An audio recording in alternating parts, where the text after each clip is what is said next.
분노가 크도다 하니라. 아멘. 하나님의 말씀입니다.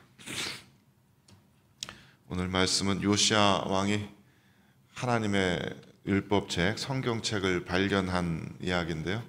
이때 시대적인 상황을 좀 이해하기 위해서 한번 상상해 보시기 바랍니다. 우리들의 세대에 기독교회가 쇠퇴해서 킹스턴 거리에서 교회들이 다 사라지고 기독교가 거의 자취를 감추게 되었다고 한번 상상해 보시기 바랍니다. 이전에 교회 예배당 건물이었던 건물 안에는 새로운 종교적 심벌들이 곳곳에 세워질 테고요. 새로운 이단 종교들의 집회가 시작되어서 하나님께 올려드리던 찬양과 기도 소리가 이상한 노래와 주문들로 대체되겠죠. 성경책은 사라지고 목사, 전도사 대신 낯선 이단 종교 리더들이 앞에 나와서 이상한 종교 경전을 읽으며 사람들에게 이단 사상을 가르칠 겁니다. 그렇게 한 60년이 지납니다. 60년 정도면 과거의 신앙의 유산들이 사라지기에 또 잊혀지기에 충분한 시간이죠.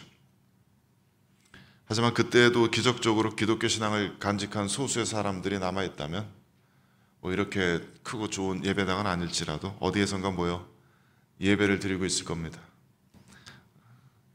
성경책이나 이런 것들이 사라졌기 때문에 그들은 기억 속에 남아있는, 그리고 몸이 기억하고 있는 예배 순서들을 복원해내려고 애쓰면서 예배 모임을 가질 겁니다. 과거에 익숙했던 찬송가의 가사들 외워서 부르게 될 테고, 사도신경이나 주기도문이나 십계명 같이 중요한 교리들 잊지 않으려고 예배 때마다 암송하겠죠. 성경책은 사라진 지 오래겠지만 서로의 기억을 짜내어서 성경책이 어떤 순서였고 어떤 책에 무슨 말씀들이 있었고 그런 기억을 되살리면서 예배 모임 때마다 설교 말씀들을 나누었을 겁니다. 생각만 해도 답답하고 가슴 아픈 상황이지만 하나님의 말씀을 빼고서 우리들의 예배가 결코 온전히 세워질 수 없다는 것을 절감하게 됩니다.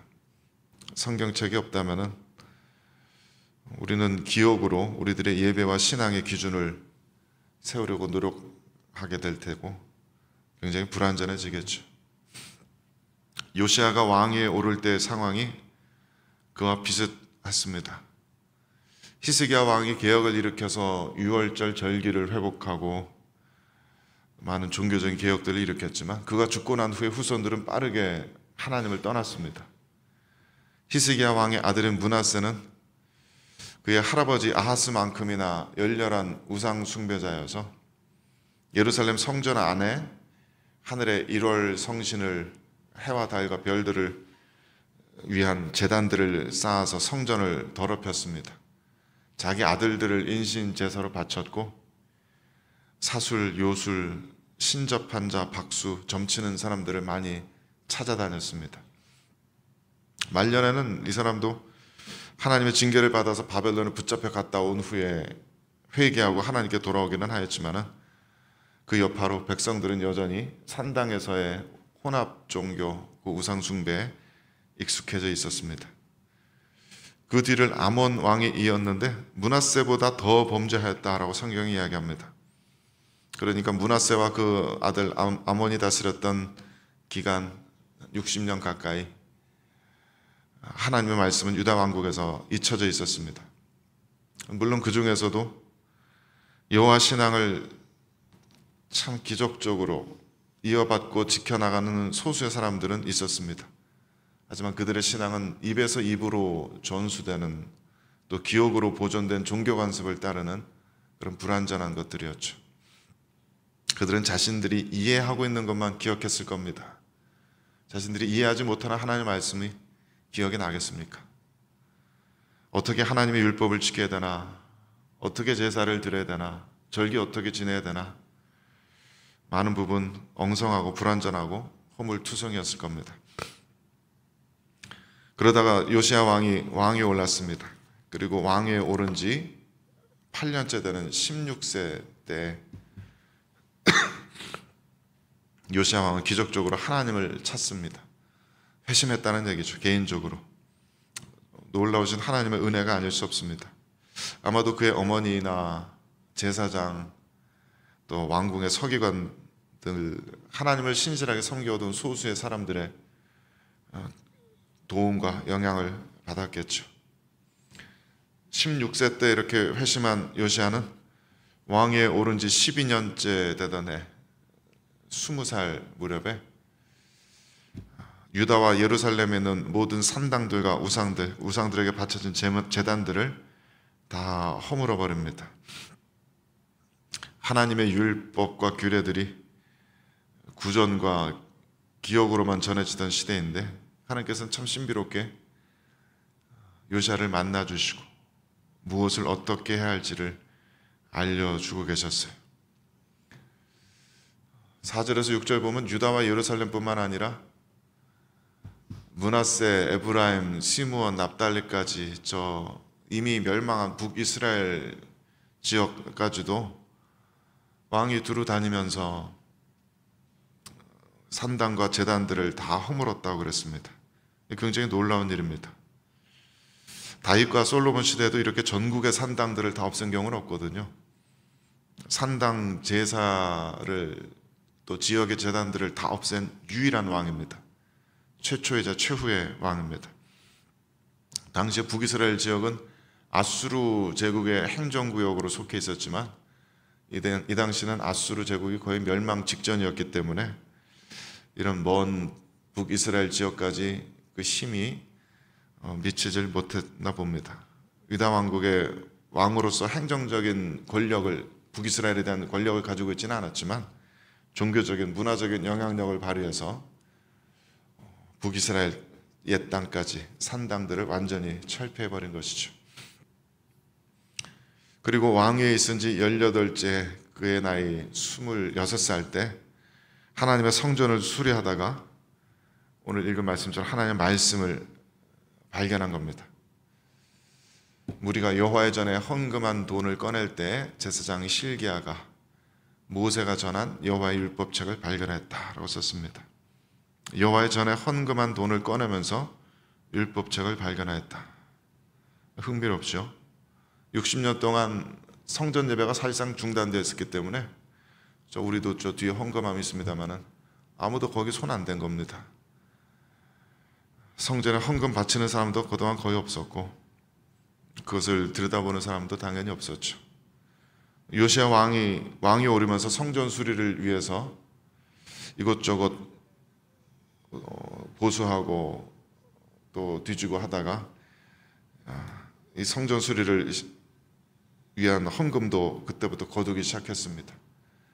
모았던 헌금들을 다시 꺼내면서 그 와중에 누군가 숨겨놓았던 하나님의 율법책이 발견된 겁니다. 히브리어 원어의 문법을 보면은 여호와의 율법책이 발견되었다. 하나님께서 하시는 일이라는 것을 나타내는 그런 문법적인 구조로 되어 있습니다. 요시야 왕이 우상들을 부수고 성전을 수리하라는 마음으로 애쓰고 또 많은 레위인과 일반 백성들이 함께 헌금을 모았지만 그게 결국 하나님의 말씀을 새롭게 발견하는 일이 될 줄은 누가 알았겠습니까? 하나님께서 이들의 정성과 봉헌들 그야말로 하나님의 방식대로 하나님의 때에 놀랍도록 존귀하게 사용해 주신 겁니다. 모세가 전한 여호와의 율법책이라는 것은 문자 그대로 하면 토라 모세오경인데요. 어떤 이들은 신명기일 거다라고도 이야기하는데 아마 모세오경이었겠죠. 요시야가 그 이후에 행하는 모든 개혁들을 보면은 꼭 신명기에 써 있지 않은 이야기들도 다 있기 때문에 아마 모세오경이었을 겁니다. 그러니까 요시야 왕 시대 이전부터 모세오경은 책으로 기록이 되고 하나로 묶여서 보존되어 오고 있었던 겁니다. 지금 우리가 읽고 있는 구약성경과 구약성경의 첫 5권과 똑같은 하나님의 말씀이 언젠가부터 그렇게 책으로 엮이고 하나님의 백성들에게 전해져 내려오고 있었습니다. 제사장 hil기야는 그 율법책을 발견하고 서기관 사반에게 건네주고, 서기관 사반은 그 책을 가지고 왕 앞에 나옵니다. 그리고 왕 앞에서 말씀을 읽기 시작합니다. 태초에 하나님이 천지를 창조하시니라. 장엄한 천지 창조의 말씀과 아브라함과 이삭과 야곱을 만나주신 하나님의 이야기, 또 그들에게 주신 영원한 언약의 이야기들을 처음으로 들었을 겁니다. 모세가 하나님의 말씀을 따라 이스라엘 백성들을 출애굽시킨 이야기, 시내산으로 백성들을 이끌고 와서 하나님과 언약을 맺은 이야기, 그 언약의 자세한 내용들, 그리고 40년 동안 이들이 광야 헤매면서 연단받았던 이야기, 가나안 입성을 목전에 두고서 모세가 마지막으로 이스라엘 다음 세대에게 설교하면서 언약을 갱신했던 이야기, 그런 이야기들을 읽었겠죠. 요시야는 마음이 뜨거워졌을 겁니다. 하나님을 인격적으로 만나고 하나님을 섬기던 사람이니까 하나님의 말씀을 처음으로 듣는 그 순간 심장이 얼마나 뜨겁게 요동쳤을지는 충분히 짐작해 갑니다. 그는 이 말씀을 그냥 오래된 책 속의 옛날 이야기로 듣지 않습니다. 자신을 포함한 모든 세대, 모든 하나님 나라 백성들에게 주시는 하나님의 말씀으로, 영원한 언약의 말씀으로 받습니다. 그리고 그 말씀에 비추어 자신들의 패역한 세대를 돌아보게 되는 거죠. 자신은 하나님께서 약속하셨던, 그리고 자신들에게 허락하신 젖과 꿀이 흐르는 그 은혜의 땅에 살고 있는데 하나님과 맺은 언약은 잊어버리고 불과 얼마 전까지만 해도 온 땅을 가증한 우상과 제단으로 뒤덮어가며 살아왔던 자신이 속한 공동체의 추악한 죄악을 자각하게 되었을 겁니다. 그래서 왕은 깊은 슬픔과 회개의 표현으로 옷을 찢고서 제사장과 서기관과 시종들에게 이렇게 명령합니다. 너희는 가서 나와 및 이스라엘과 유다의 남은 자들을 위하여 이 발견한 책의 말씀에 대하여 여호와께 물으라. 우리 조상들이 여호와의 말씀을 지키지 아니하고 이 책에 기록된 모든 것을 준행하지 아니하였으므로 여호와께서 우리에게 쏟으신 진노가 크도다 하니라. 요시야는 이 말씀을 들으면서 이미 자기들의 죄악에 대해서, 하나님의 언약하신 저주에 대해서 더욱더 확실하게 알게 되었습니다. 하지만 요시야는 하나님을 더 알기 원합니다. 자신들을 향하신 하나님의 마음을 덜 알기 원합니다. 하나님께서 왜 이 책을 지금, 이 말씀을 지금 우리들에게 주시는지, 우리들이 어떻게 반응해야 하는지, 하나님의 마음 무엇인지 더 알기 원합니다. 여호와께 물으라 라고 우리말로는 번역했는데 역대기의 다른 부분에는 대개 찾으라 라는 단어로 번역된 단어입니다. 다라시라는 단어인데 역대기 핵심 단어 중에 하나입니다. 우리가 하나님을 찾으면 하나님께서 찾아주시리라. 우리가 하나님을 찾으면 하나님 우리들에게 돌아오시리라. 그게 역대기의 중심 주제입니다. 요시야 왕은 여선지자와 훌다를 통해서 하나님의 말씀을 전해 듣고서 유다 왕국의 모든 사람들을 불러 모읍니다. 하나님의 말씀을 들려주기 위해서. 29절에서 32절까지 같이 읽어볼까요? 시작. 왕이 사람을 보내어 유다와 예루살렘의 모든 장로를 불러 모으고 여호와의 전에 올라가매 유다 모든 사람과 예루살렘 주민들과 제사장들과 레위 사람들과 모든 백성이 노소를 막론하고 다 함께 한지라. 왕이 여호와의 전 안에서 발견한 언약책의 모든 말씀을 읽어 무리의 귀에 들려주고 왕이 자기 처소에 서서 여호와 앞에서 언약을 세우되 마음을 다하고 목숨을 다하여 여호와를 순종하고 그의 계명과 법도와 율례를 지켜 이 책에 기록된 언약의 말씀을 이루리라 하고 예루살렘과 베냐민에 있는 자들이 다 여기에 참여하게 하며 예루살렘 주민이 하나님 곧 그의 조상들의 하나님의 언약을 따르니라. 아멘. 하나님께서는 늘 하나님의 말씀을 통해서 하나님의 백성으로 예정된 자들을 부르시고 또 그들을 구원하시고 양육하시고 다스리시고 회복시키십니다.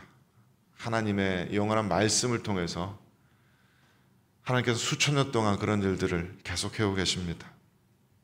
하나님의 말씀을 우리가 잃어버린다면 어디서부터 어떻게 시작해서 하나님을 섬길 수 있을까요? 우리들의 구원이 어떻게 주어진 것이고 우리들이 앞으로 어떻게 구원의 여정을 걸어가야 할지 어떻게 알 수 있을까요? 하나님께서는 하나님의 말씀으로 하나님의 백성들을 가르치십니다. 우리는 그래서 우리 스스로 만들어낸 공상 속의 신을 섬기지 않습니다. 그저 인간적인 상식으로 조합해낸 신의 개념을 섬기는 것이 아닙니다. 우리는 이 수천 년 동안 한결같이 진리의 말씀으로 그 백성들을 다스려 오신 이 말씀 속에 계시된 살아계신 한 분 하나님을 섬깁니다. 우리들의 욕망을 위해 하나님의 능력을 이용하고자 함이 아니고 오히려 우리들의 삶을 다 바쳐서 하나님의 뜻이 이 땅 가운데 이루어지기 위함입니다. 그래서 이 진리의 말씀은 본문 속 이야기처럼 수천 년 전에도 그리고 지금 이 순간에도 앞으로 수천 년 후라도 영원토록 하나님 나라 백성들의 삶의 길잡이가 될 겁니다. 삶과 신앙의 기준이 될 겁니다. 하나님의 말씀은 그토록 중요합니다.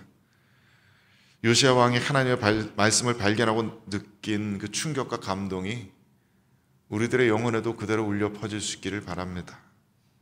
우리가 이렇게 쉽게 구하고 쉽게 읽을 수 있는 하나님의 말씀을 더 귀하게 여기고 사랑하는 마음이 다시 한번 불타오를 수 있기를 바랍니다.